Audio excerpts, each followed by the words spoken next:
এটা ছিল, এখন দেখেন এটা আছে এবং সরাসরি পেশেন্ট দেখেন।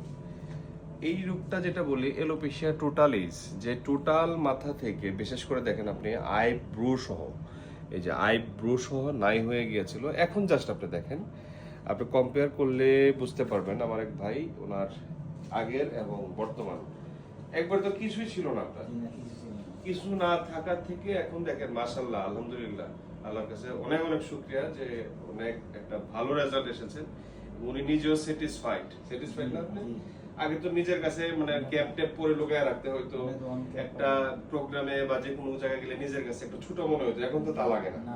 কারণ এই চুলটা কিন্তু আসলে অনেক জরুরি জিনিস এই মুহূর্তে, এটা কিন্তু মানে প্রয়োজন হয়ে দাঁড়িয়েছে, কারণ আপনার সৌন্দর্যের এক নাম্বার থিং হলো আপনার চুল। বিশেষ করে এই ধরনের রোগে যারা ভোগে, বিশেষ করে যে টাকে খাওয়া বলে অনেকে গ্রাম বাংলা ভাষায়, এলোপেশিয়া টোটালিস বলে, এবং এই রোগগুলা কিন্তু খুব হতাশায় থাকে। হতাশায় ছিলেন না? অনেক হতাশায় ছিল, এবং এটা দেখেন আল্লাহ পাকের ইচ্ছায় আলহামদুলিল্লাহ আল্লাহ অনেকটা কভার করে দিয়েছে, এবং এটা সম্ভব, এটা চিকিৎসার মাধ্যমে সম্ভব। আমরা আইএল করেছিলাম, ইন্ট্রালেশনাল থেরাপি, মাসে একবার করে, এখন পর্যন্ত আছে কয়টা চলে? আজকে 4 নাম্বারই আলহামদুলিল্লাহ অনেকটা বেটার। আরো আমরা একটা বা দুইটা বাড়াবো, আশা করি যে গ্যাপগুলো আছে ওইটা ফিল আপ হয়ে যাবে। Thank you.